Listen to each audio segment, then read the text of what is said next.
Amara stood quietly as her mother-in-law, Makena, laughed loudly in front of the whole family. Look at her, wearing this market cloth to a grand event. Such shame to our family. But before Amara could escape the humiliation, a luxury car stopped, and out stepped international superstar Zanele, pointing at Amara's dress. Where did you get that? It's stunning! In that second, the entire room went silent, and everything changed. Amara sat quietly in her small room, her hands busy with an old sewing needle. The big charity gala was just days away, and while other women were shopping for shiny designer dresses, Amara had no such luxury. Her husband's family was rich, but they never helped her. Her mother-in-law, Makena, always made sure to remind her that she didn't belong in their wealthy world. Amara looked at the simple fabric she bought cheaply from the market. It wasn't much, but it reminded her of her late mother, who used to sew dresses back in their village. With every stitch, Amara whispered a prayer, hoping her simple dress would at least look decent at the event. Meanwhile, Makena was busy showing off her new collection of expensive gowns, boasting to her friends about wearing the latest designer brands at the gala. She laughed loudly, knowing Amara would show up in something cheap and plain. As the big day got closer, Amara worked late into the night. Her fingers sore, but her heart determined. She added small details she learned from her mother: tiny beads, careful patterns, little touches of beauty that made the dress special to her. Even though she felt nervous and ashamed that she couldn't afford better, she poured all her love and effort into the dress. When she finally finished, she stood in front of the mirror. It wasn't shiny, it wasn't fancy, but it carried her mother's spirit and her own strength. Deep down, Amara knew that even if people laughed at her, she would wear her handmade dress with pride, because it was more than just a dress.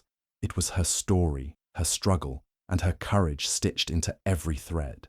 The night of the big charity gala finally came. Bright lights filled the grand hall, and expensive cars lined up outside. Inside, rich guests in glittering clothes laughed, posed for photos, and showed off their wealth. Amara stepped in quietly, her heart pounding fast. She could feel all the eyes turning towards her as she walked in wearing her simple, handmade dress. She knew this was not going to be easy, but she held her head up, trying her best to smile, even though her legs felt weak. Makena, her mother-in-law, had been waiting for this moment. Dressed in a sparkling golden gown that cost more than some people's yearly salary, she spotted Amara and smirked. She gathered her friends and some important guests, pulling them close and whispering about Amara. Her voice grew louder, just enough so everyone could hear. "Look at her," Makena said, laughing. "My son married this woman, and see how she embarrasses our family, wearing market cloth to an event like this. Such shame." Her friends burst out laughing, covering their mouths but enjoying every word. The whispers spread quickly around the hall like wildfire. Some people turned their heads to stare at Amara. Others pointed at her dress and chuckled. The humiliation was deep, and Amara felt it like sharp needles in her chest. She could see the sneers, the mocking smiles, the fake pity in some women's eyes. Her face burned with shame, but she kept standing, even though everything inside her wanted to run away. Makena wasn't done. She raised her voice more, calling over a few reporters who were taking photos at the event. "Take a picture of my daughter-in-law's outfit," she said loudly, pretending to joke, but really wanting the whole world to see and laugh. "This is what happens when you bring a village girl into a classy family." More laughter followed, louder this time, and the pain in Amara's heart grew heavier. Her husband stood at a distance, saying nothing. He just watched as his mother mocked his wife, too weak or too ashamed to defend her. Amara swallowed hard, trying to blink back the tears. She looked around the room full of shiny dresses and polished people, and she felt so small, so out of place. It seemed like Makena had planned every second of this shame, and it was working. But deep inside, even as the world around her laughed, Amara told herself to stay strong. She remembered her late mother's words: "Your worth is not in what you wear, but in who you are." So, with her heart breaking, but her spirit holding on, she stayed standing in that storm of humiliation, not knowing that everything was about to change in a way no one could ever imagine. Just when Amara felt like she couldn't take the shame anymore, something unexpected happened. A sleek black luxury car pulled up outside the hall, and everyone's attention quickly shifted. Whispers ran through the crowd like a wave. Zanele is here! Someone shouted. Zanele, the biggest movie star in Africa, loved by millions. Cameras flashed, people rushed to get a glimpse, and the laughter that was meant for Amara suddenly stopped. Zanele stepped out of the car, tall and glowing, wearing simple yet elegant clothes that made her shine even more. As she walked into the hall, her eyes scanned the crowd. She barely looked at the rich women in their shiny designer gowns. Instead, her gaze stopped on Amara, standing quietly at the corner in her handmade dress. The room fell completely silent as Zanele pointed directly at Amara and said in a clear, loud voice, "Who is she? That dress. It's stunning." Everyone froze. Makina's smile vanished, and the people who had just laughed at Amara now looked confused. Zanele walked straight towards Amara, her face full of excitement. "This is real African art," she said, touching the beads and the patterns Amara had stitched with her own hands. "It's beautiful. Where did you get this dress?" she asked, genuinely amazed. Amara's lips trembled. She couldn't even believe what was happening. For a moment, she thought it was a dream. All the people who had mocked her were now watching silently, their mouths open. Zanele smiled warmly and said, "I have been looking for something unique like this for my next red carpet event. This is not cheap. This is culture. This is pride. This is heritage." The cameras that had been taking pictures of Makena and her rich friends suddenly turned to Amara. Flashes went off everywhere. Reporters started asking questions, and guests who had earlier whispered about her now wanted to get closer. Makena's face turned pale as she watched her plan backfire in front of everyone. Zanele continued praising the dress, saying it was the most authentic thing she had seen that night. She even asked if Amara could design something for her next movie premiere. The entire hall buzzed with shock. The same dress they called market cloth was now being called a masterpiece by a superstar. Amara's heart pounded, but this time it wasn't from shame. It was from joy and disbelief. She felt tears fill her eyes, but they were tears of happiness. The same dress she stitched in her little room, with shaky hands and a hopeful heart, had just turned her from a joke into the center of admiration. Everything changed in that one moment, and no one could ever look at her the same way again. As soon as the cameras turned toward Amara and the crowd started cheering, Makena, her mother-in-law, quickly changed her face. Just minutes ago, she was laughing loudly and calling Amara's dress cheap. But now, seeing that the famous Zanele was praising it, she knew she had to act fast. She forced a big smile and pushed through the people to stand next to Amara, pretending to be proud. "Oh yes, that dress," Makena said loudly so that everyone could hear. "I told Amara to wear it tonight. I always knew it would stand out." Her voice was sweet now, but Amara could feel the fake in every word. Makena even put her arm around Amara, squeezing her tightly like they were best friends. People who had watched Makena mock Amara just moments before looked at each other in confusion, but nobody said a word. Makena turned to the cameras and laughed softly. "Actually, I guided her with the design," she lied. "I have a little eye for fashion, and I wanted something traditional, yet modern for my dear daughter-in-law." She smiled wide, acting like she had supported Amara from the start. Reporters nodded and started writing, believing her words because she spoke with such confidence. Inside, Amara's heart was burning. She couldn't believe Makena was now taking credit for the dress she had made with her own tired hands. But with all the cameras flashing and people watching, Amara stayed calm. She knew the truth, and deep down, she felt that her time to shine was just beginning. Makena wasn't done. She pulled Amara closer and whispered through gritted teeth, "Just smile and say I helped you. Do you want to embarrass the family?" Her voice was low but sharp like a knife. She wanted to control the story, to make herself look like the good mother-in-law who supported her daughter-in-law's success. Suddenly, Makena called her friends and said loudly, "Didn't I tell you all about this dress? I told Amara to go with her roots. And look, even Zanele agrees." Her friends, who had laughed with her earlier, quickly nodded and clapped, pretending they had always admired Amara's outfit. Amara looked around and saw how fast people were switching sides. The same people who mocked her were now smiling at her just because a celebrity had spoken. It made her heart heavy, but she kept standing tall. She knew this fame was hers, not Makena's.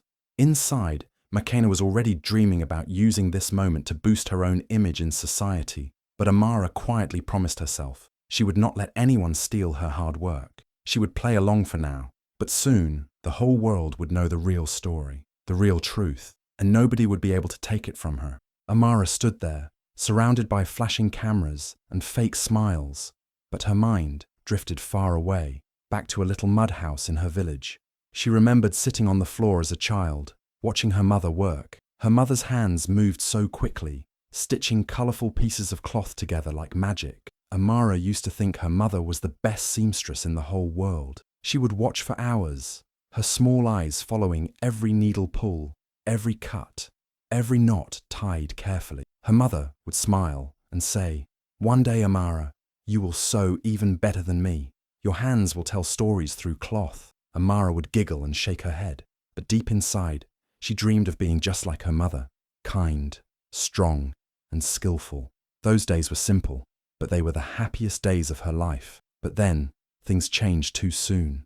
Her mother fell sick. The bright light in her eyes started to fade, and the once strong hands became weak. Amara was just a little girl, but she remembered how her mother called her close one evening when the sun was setting and the sky looked golden. She held Amara's hands and placed the old sewing needle in. "Promise me," her mother whispered softly, her voice shaking, "that you will never forget this gift. It will feed you, protect you, and make people know your name." Amara promised, tears rolling down her face. That was the last sewing lesson her mother gave her before she passed away. After that, life became harder. The house felt empty, and every corner reminded her of her loss. But every time she touched a piece of cloth or picked up a needle, she felt her mother's spirit guiding her. She practiced every day, sometimes pricking her fingers until they bled, but she never gave up. She remembered how her mother would hum old village songs while sewing, and Amara would hum the same tunes to keep her company. The little sewing machine they owned became her best friend,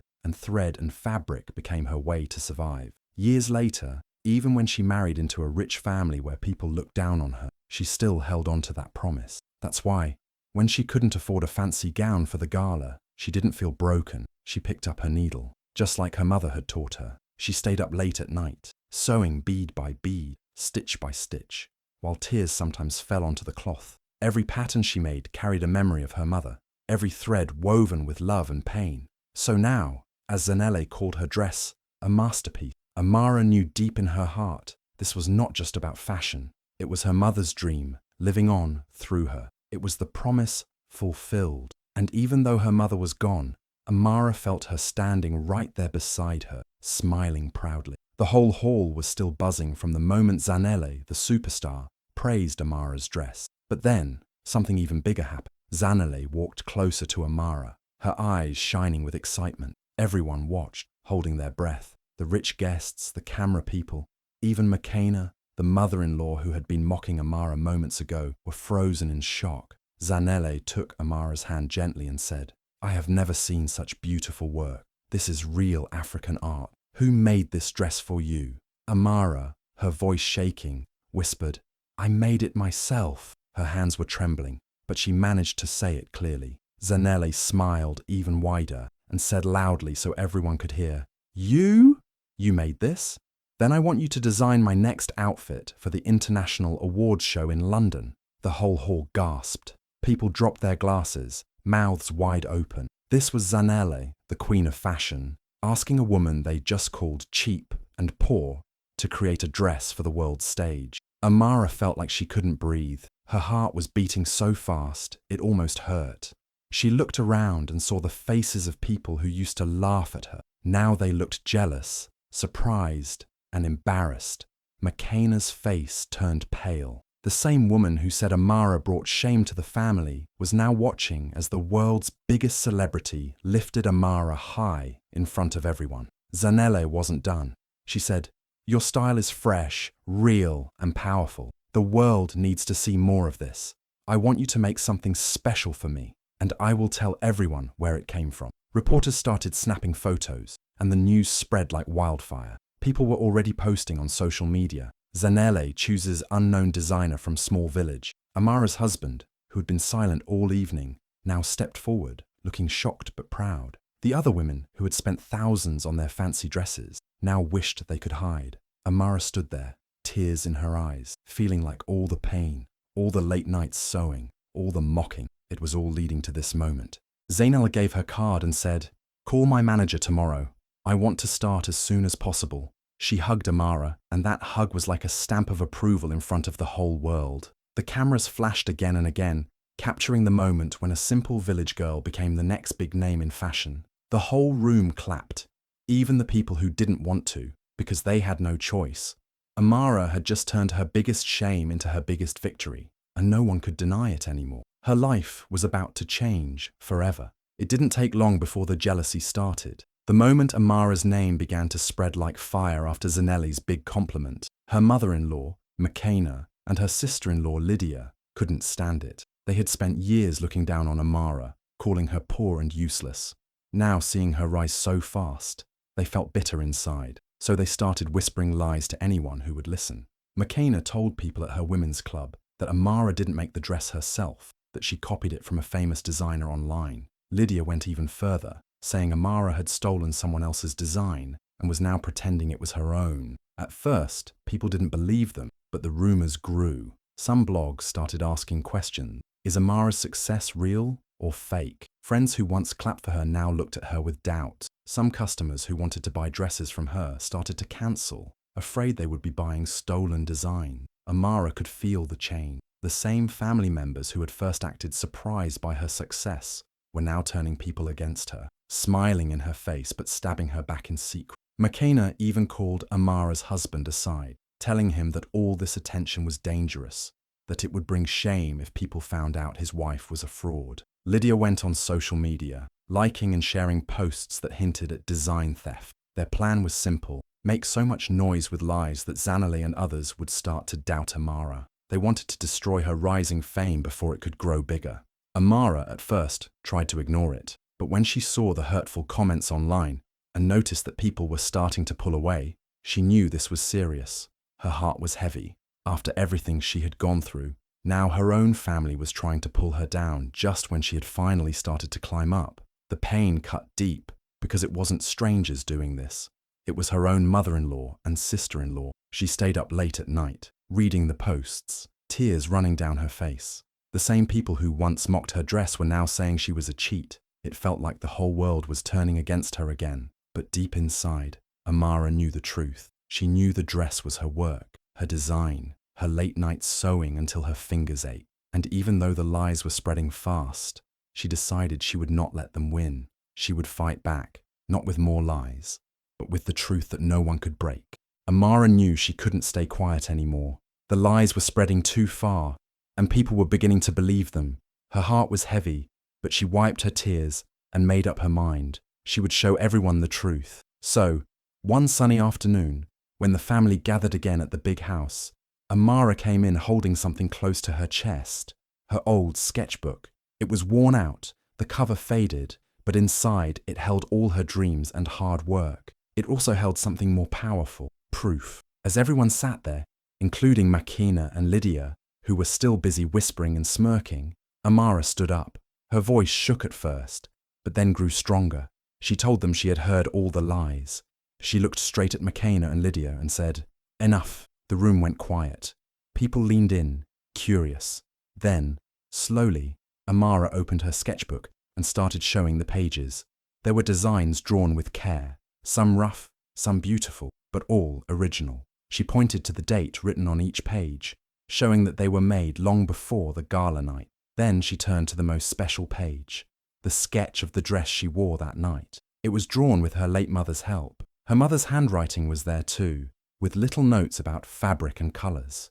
Amara's voice cracked as she told everyone how her mother taught her to sew, how they dreamed of making dresses that would shine. Tears filled her eyes, and soon some guests were wiping their eyes too. People started murmuring. They could see now that Amara was telling the truth. The dates, the sketches, the handwriting, everything matched. Even those who doubted her before began to nod in agreement. The lies started to crumble. Makena's face changed. She looked pale and uncomfortable. Lydia tried to speak, but her voice failed her. Amara kept turning the pages, showing more and more designs, each one proving that she was not a thief, but a true artist. She said, "This is my work. These are my dreams.